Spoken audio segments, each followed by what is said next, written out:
a gente às vezes ficava esperando duas horas para ele receber todo mundo, entendeu? Então era assim, era muito bacana mesmo.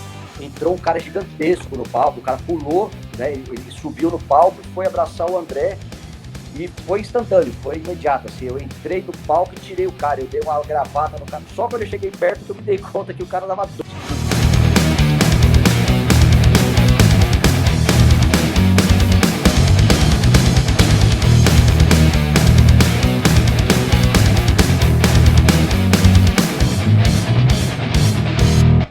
Fala galera, aqui é Anderson Bellini, diretor do documentário André Matos, Maestro do Rock, e eu tô aqui para bater um papo com vocês.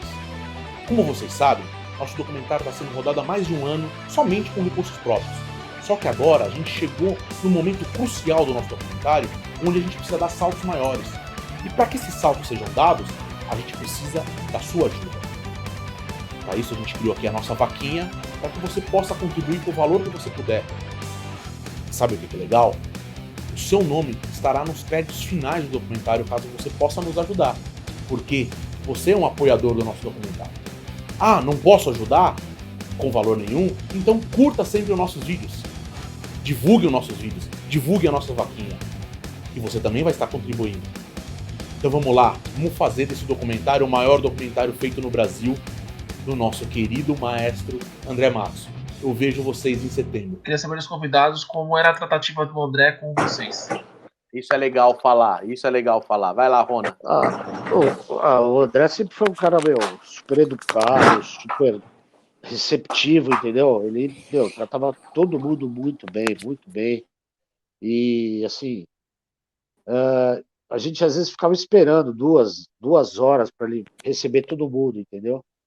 Então era, assim, ele é muito bacana mesmo. Mas e com vocês, o tratamento com vocês, da equipe?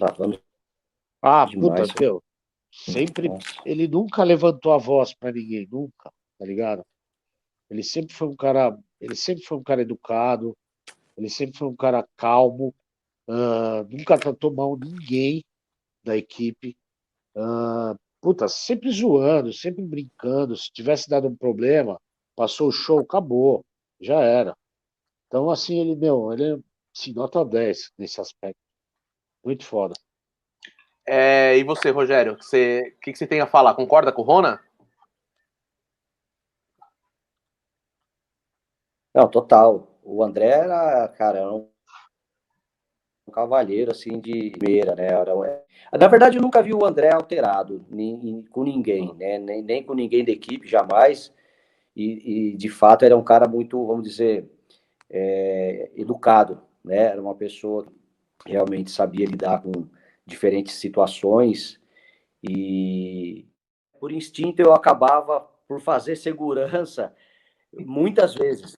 Isso eu fiz durante, vamos dizer, na realidade, um fã entra no palco e vai abraçar o cara, é instinto. Muitas vezes eu saí correndo para tirar. Teve uma vez, inclusive, até em Brasília, que eu quase apanhei, né? Isso foi num festival. Sério? Em Brasília, não me lembro qual festival que foi. Cara, entrou um cara gigantesco no palco, o cara pulou, né? Ele subiu no palco e foi abraçar o André. E foi instantâneo, foi imediato. Assim, eu entrei no palco e tirei o cara. Eu dei uma gravata no cara, só quando eu cheguei perto que eu me dei conta que o cara tava doidinho. Era um gigante. E eu tirei o cara, puxou e ia vir acima de mim. A sorte é que daí apareceu realmente o segurança.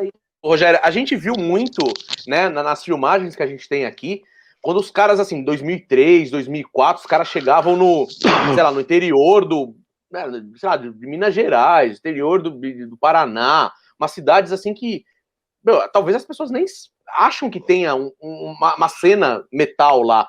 E chegava lá e aquela galera na frente do hotel, vocês chegavam no ônibus, encostavam o ônibus, aquela galera enorme. Então vocês pegaram esse auge do Xamã, né, que era uma banda praticamente pop, né, tinha música na novela e tudo mais. Então, como que vocês viam aquilo ali, que estavam acostumados a trabalhar com o Angra ali, que tinha um público mais segmentado, mais do metal, e foram para uma banda que era metal também, mas só que virou meio que popstar.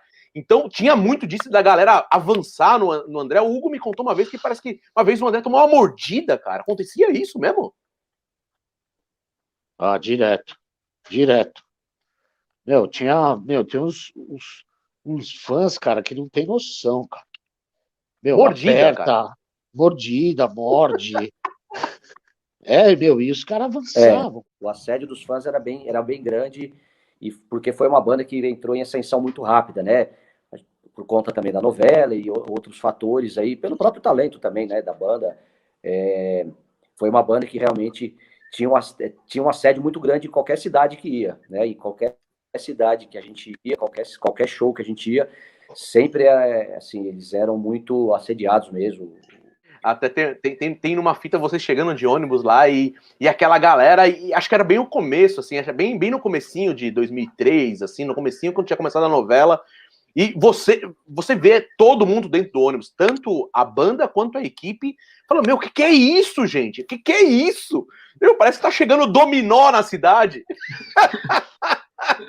Que vocês mesmos se surpreenderam, né, com o negócio, porque, porra, o metal não tem muito isso, né, cara? Tem, sei lá, pro Iron Maiden, pro Kiss, que tem esse, né, fanatismo todo e tudo mais, mas pra uma banda nacional de metal, eu vendo as fitas, eu fico realmente bem impressionado. Eu falo, cara, olha que absurdo, parece que tá o Backstreet Boys chegando no hotel, ou no shopping, quando eles iam dar autógrafo, aquela galera enorme tomando o shopping. Então era uma coisa, acho que talvez assustadora, não? Porra, era muita gente, assim, principalmente na época da música que tocou na novela, né, meu? Do Vampiro. Ali foi.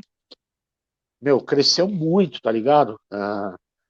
Shows lotados, bombados, né? Por exemplo, lá no Casebre, colocou quase 8.000 pessoas, cara. Sempre uma casa aqui em Estrumbado. São Paulo, né? Uma casa aqui em São Paulo que cabe Isso. muita gente. 8.000, Rona. Aberto, Caramba. lotado, assim, você olhava assim um mar de pessoas, cara.